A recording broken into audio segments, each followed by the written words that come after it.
G'day, JP here and welcome back to MCS. In this video, I'd like to talk about bike fit and in particular, how if you have recently purchased yourself a new bike or perhaps you've recently undertaken a professional bike fit, how you might go about transferring that perfect bike fit onto a new bike or onto another bike. So stay tuned and I'll walk you through the process.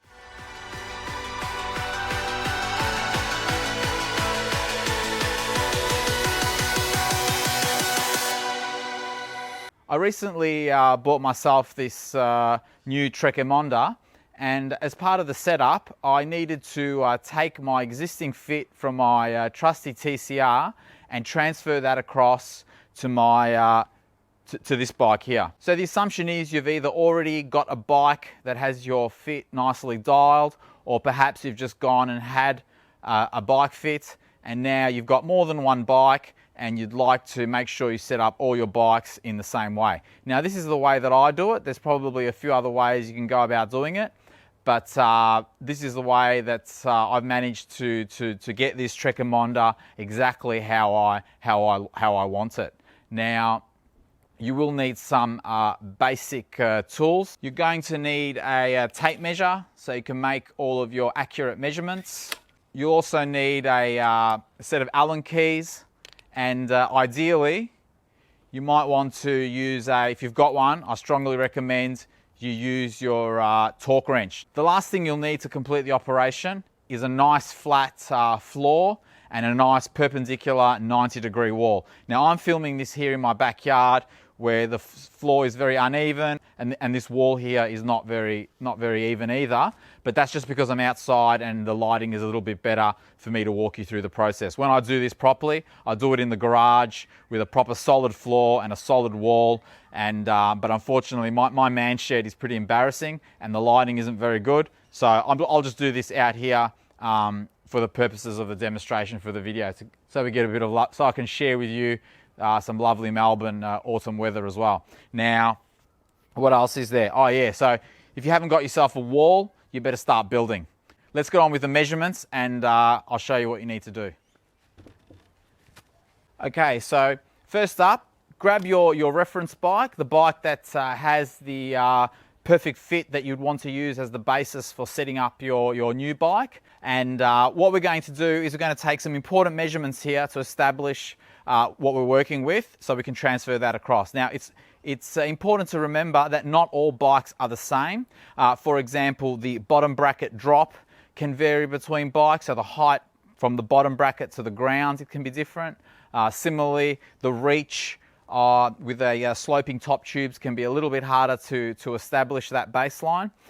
So this is the way that I do it. So firstly, nice flat floor with a nice perpendicular wall, either a corridor or in the house or in the garage. And you just put your bike up against the wall so the rear wheel is touching the wall, and hold the bike up nice and straight. Now the first thing we're going to do is we're going to establish the position of the bottom bracket. Now the easiest way to do that is to measure the bike from the non-drive side. That way you can just line up your tape measure with the center of the bottom bracket spindle or the axle there very easily. So the first thing we're going to do is we're going to grab our tape measure and we're going to measure from the center of the bottom bracket, from the wall to the center of the bottom bracket. So we'll get that measurement. The next thing we're going to do is we're going to measure from the ground to the same spot in the center of your bottom bracket. So this way we'll be able to establish the height of your bottom bracket from the ground. So again, just use your tape measure, measure to the center of the cranks and get that number down, write down that number as well.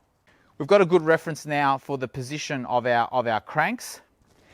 The next thing we're going to do is we're going to measure the height of the saddle. That's pretty easy. Again, just measure down on the non-drive side. Just measure, you can hook your tape into the pedal and just measure up to the top of the saddle.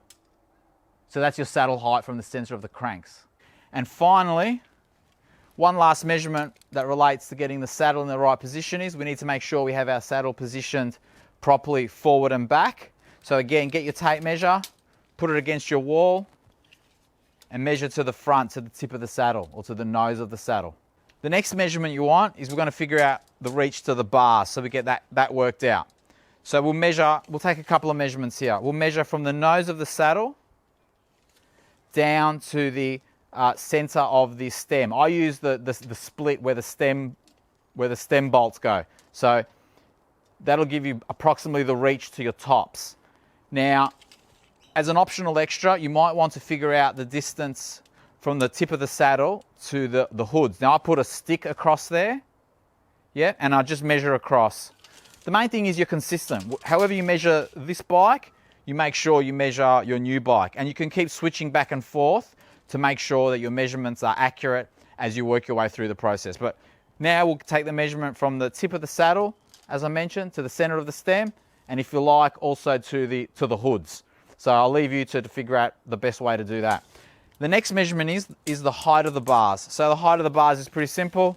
Just measure from the ground to straight up to about the middle of the stem, or the middle of the bars. Yep, so that'll give you the height of your bars off the ground, okay? That'll give us a good starting point to be able to set the main touch points or the main fitting for our bike. So now I'm going to get rid of this TCR and we'll bring our new subject in. We'll bring back our Trekker.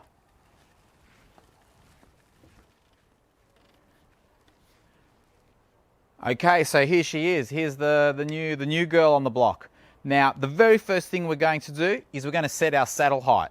Now that is really, really easy. All you do is you take your measurement from your reference bike, the measurement that we took from the center of the bottom bracket, from the non-drive side to the top of the saddle.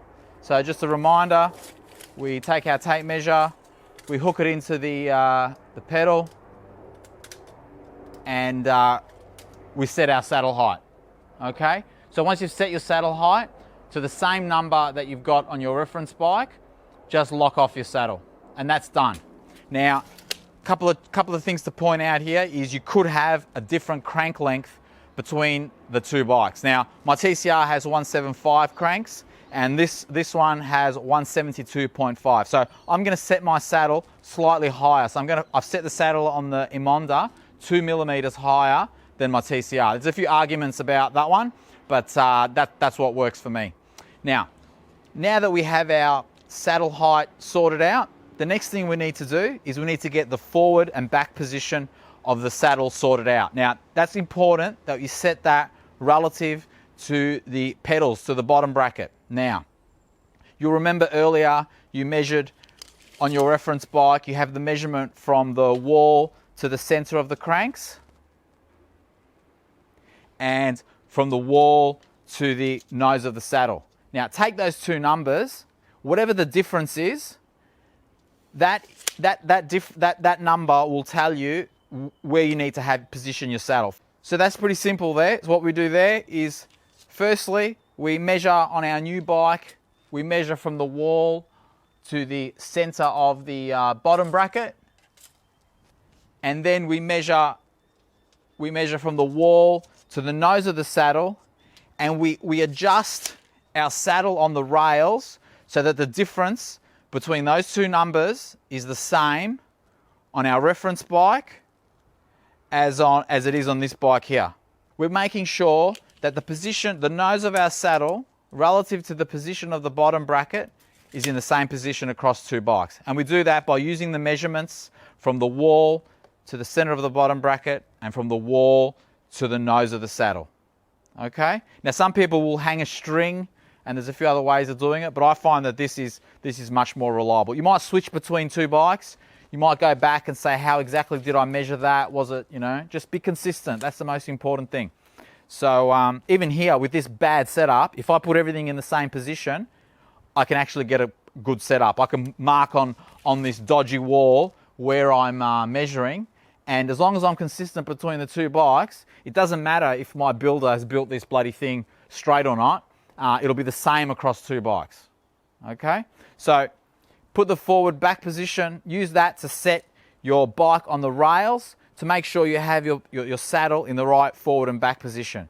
Now, I know what you're saying. Earlier I mentioned about the different crank lengths. Well, I've actually taken that into consideration here as well. So because the cranks on this are slightly shorter, I've put the saddle 2mm further back on this Trekker. That means that 2mm, that means my knee should be in fairly close to the same position relative to the pedals as well. All right, so we'll lock that off. Now, good news, the saddle is set. The saddle is in the perfect position, both height-wise and also with respect to the forward and back position, okay? So now we're gonna move on to the bars. Now, the bars can be a little bit tricky. If you remember, we measured, let's look at the height of the bars first. What you want to do here is this is a bit tricky. Again, you just want to take out all the variables that exist across different bike frames. So we took the measurements of the ground. Yeah. Another measurement you might want to take on your reference bike is straight up vertically to the top of the saddle. Okay. Now, if you compare those two numbers, that will tell you the height of your bars relative to your saddle. Okay. So I forgot that earlier. You want to include that measurement as well in your reference bike. So measure straight up from the ground to the top of your saddle. Okay. So now on the new bike, we do the same measurements. Remember, our saddle now is the perfect reference for establishing our bars because we've got our saddle set up perfectly. So we'll do the same. We'll measure how high is the saddle off the ground here and how high are the bars off the ground here, the center of the bars, okay? So the difference between those two measurements will tell us how high our bars need to be. So use your stem, use the spacers on your stem to adjust your spacers to make sure that your bars are set up at the same height as your reference bike.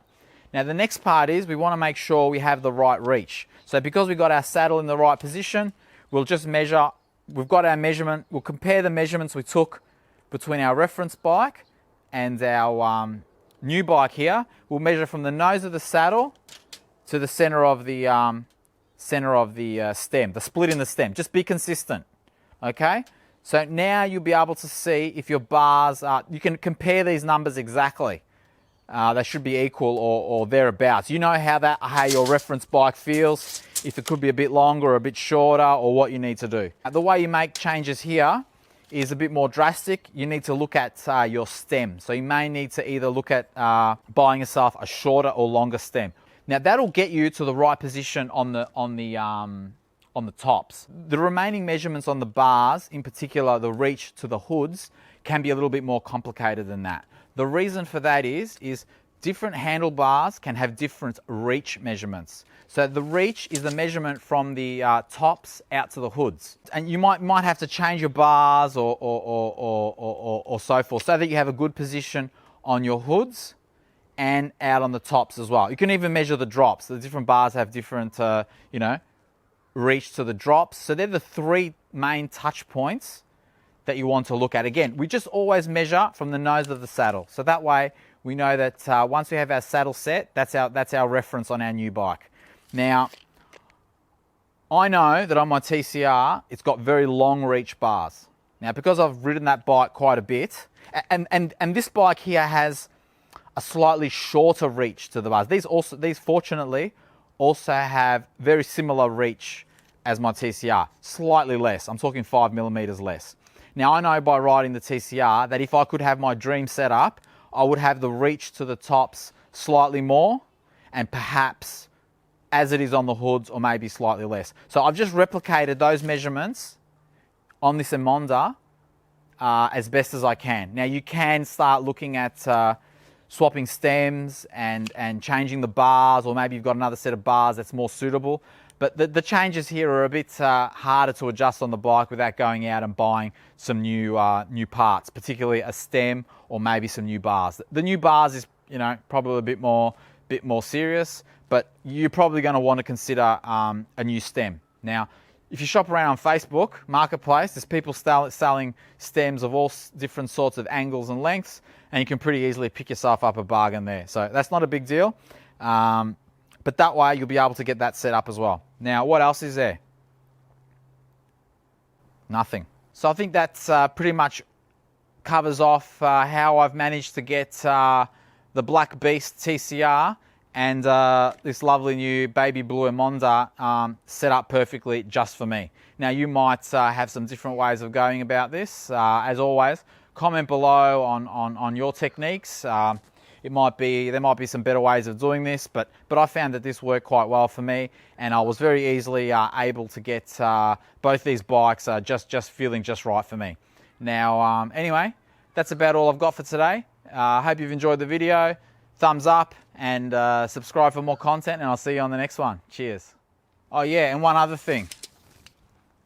Keep your distance.